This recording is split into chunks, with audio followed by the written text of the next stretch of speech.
Hello guys, today our topic is input service distributor. So before discussing which person will be called as input service distributor and what is the procedure for distributing input tax credit by the head office to its branches, let's discuss what is the requirement behind introducing such a concept called as input service distributor under GST. Let's understand the reason with the help of an example. For example, I have registration in the state of Telangana from where I supply mobiles. So I am into the business of trading mobiles. So when I make supply of mobiles, what I have to do? I have to pay the output tax liability.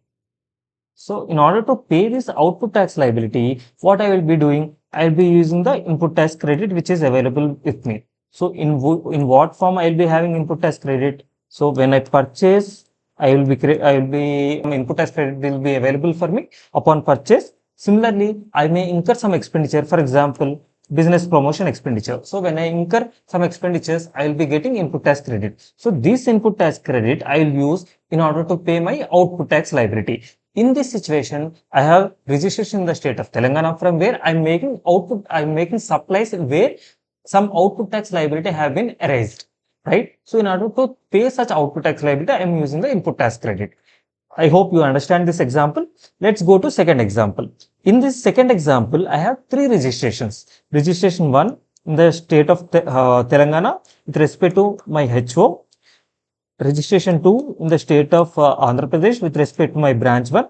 Registration 3 in Karnataka with respect to branch 2. So from branch 1, I don't have any output tax liability. Sorry, from head office, I don't have any output tax liability. Why? Because I'm not making any supply from the state of Telangana. I just have head office in the state of Telangana. However, I have some input tax credit. For example, I have incurred some expenditure on behalf of my branches which are in Andhra Pradesh and Karnataka. So on behalf of my branches, I have incurred expenditure. So on that, I have input tax credit. In branch 1, I have both output tax liability as well as input tax credit. In branch 2 also, similarly, I have both input tax credit as well as output tax liability. So one of the key feature under GST is seamless flow of input tax credit. However, if you observe with respect to branch, with respect to registration which I have in the state of Telangana, as I don't have any output tax liability, I can't use this input tax credit. So one of the key feature under GST is seamless flow of input tax credit. However, I'm not able to use input tax credit which is erased in the state of Telangana in this example. That is the reason input service distributor concept have been introduced and some procedures and conditions have been given which states clearly that this input tax credit can be distributed to branch 1 and branch 2 depending upon different conditions which are specified in rule ISD. Hope you have understood the reason why ISD concept have been introduced under GST. Let's understand who is called as input service distributor and what are the conditions in order to distribute input tax credit by the ISD to its branches. Now, let's discuss who is called as input service distributor under GST.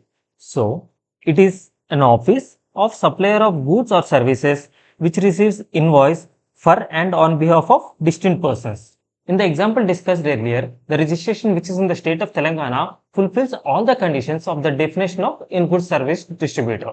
How? Let's discuss. So, it is the head office of my supplier of goods or services. The branch 1 and branch 2 is nothing but supplier of goods or services. So, the head office is the office of branch 1 and branch 2. So, my head office is receiving some invoices on behalf of distinct persons. That is nothing but on behalf of my branch 1 and branch 2. Distinct persons under GST is nothing but having different GST registration numbers based on the same PAN.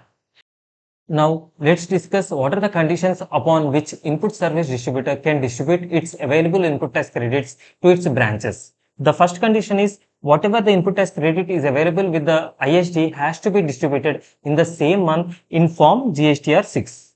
And the second condition is distributed credit should always be lesser than the available credit. For example, the ISD has received 3 invoices in the month of April. So out of those 3 invoices, the first invoice is exclusively related to the head office. Second and third invoices are related to branch 1 and branch 2. Then what is the input tax credit that the head office can transfer is only ITC in relation to the invoice 2 and invoice 3. So the ITC which is available with the ISD is ITC of all the three invoices, but it can distribute only ITC in relation to invoice 2 and invoice 3. So in all the cases, the distributed credit will always be lesser than the available credit.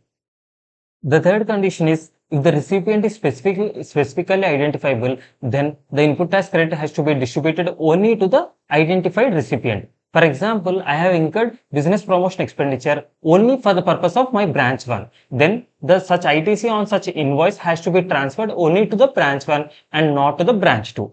So if specifically identifiable, then the transfer has to be done to the identified recipient. If the recipient is more than one or all of the branches, then such input tax credit has to be distributed. Input tax credit has to be distributed on a proportionate basis of turnover of the relevant period. Let's discuss what is turnover and what is relevant period under this rule. So, turnover as per this rule excludes any taxes or duties paid based on the entry 84 or 92 of list 1 or entry 51, 54 of list 2 of 7th schedule. These are nothing but the taxes which are out of the scope of GST. For example, taxes on petroleum, those are not covered under GST, right? So those taxes has to be excluded when calculating the turnover in order to calculate the proportionate ITC. Now comes what is the relevant period.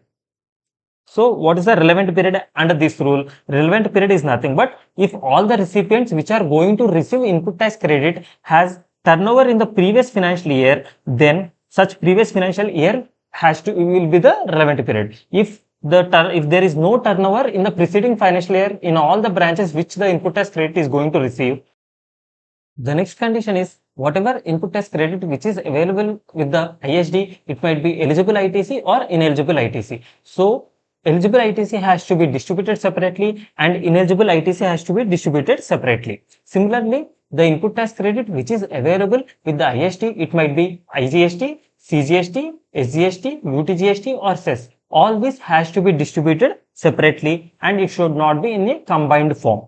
Similarly, how this transfer has to be taken place?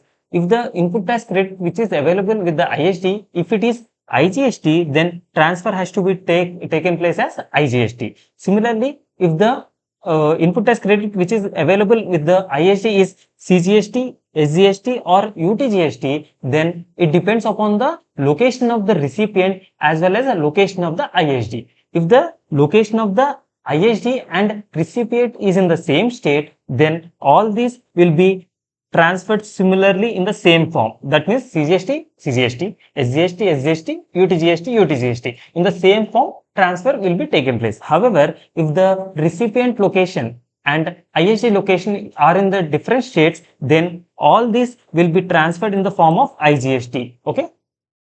Then comes debit note and credit note. There might be a situation wherein ISD has transferred the input tax credit.